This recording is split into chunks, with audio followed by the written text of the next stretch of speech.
celui qui se sert d'une machine, quand il ne connaît pas le fonctionnement, généralement. Sur 1000 personnes qui disent des téléphones, des ordinateurs, combien il y en a qui savent exactement comment ça fonctionne? Ils savent s'en servir, mais ils ne savent pas le fonctionnement interne de l'objet.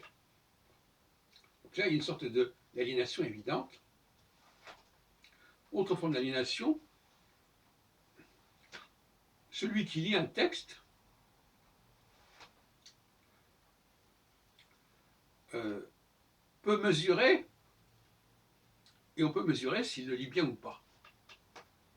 Par contre, quelqu'un qui parle de ce qui n'a pas été écrit ne peut pas mesurer. Voyez-vous, donc la première cas de figure, on est sous contrôle. Voilà, vous allez jouer ceci, vous allez dire cela, et on va voir si ça marche ou si ça ne marche pas. Dans les synagogues, c'est ce qui se passe. Quand le rabbin, le samedi matin, lit la Torah, on regarde s'il a bien lu, hein, et on corrige s'il n'a pas lu. Quelqu'un même à côté de lui qui peut le faire. Donc,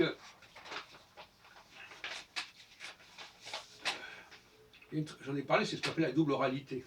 Une très grande différence entre parler sans texte, comme on dit, et lire un texte. Parler sans texte, je n'ai pas à avoir à rendre des comptes à qui que ce soit, puisque le texte n'existe pas, ne préexiste pas, et dans l'autre cas, il préexiste. Et on voudrait mélanger les deux choses. On voudrait confondre. En fin de compte, les gens qui sont en bas veulent toujours faire oublier qu'il y a une supercherie dans leur mode de fonctionnement, puisque ils sont dans l'imitation de la parole libre, alors qu'eux-mêmes n'ont pas une parole libre.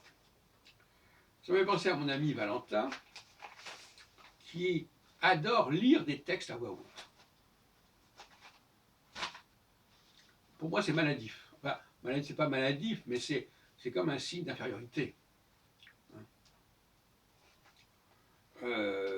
Mais c'est reposant quelque part de se dire que le texte qu'on lit, on n'en est pas l'auteur.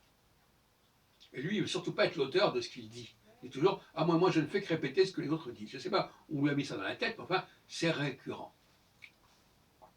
L'homme libre n'a pas besoin de texte pour s'exprimer. L'esclave, lui, a besoin d'un texte pour s'exprimer, et en plus, pour qu'on vérifie la valeur de ce qu'il fait. Tu vois, dans d'autres domaines, d'ailleurs.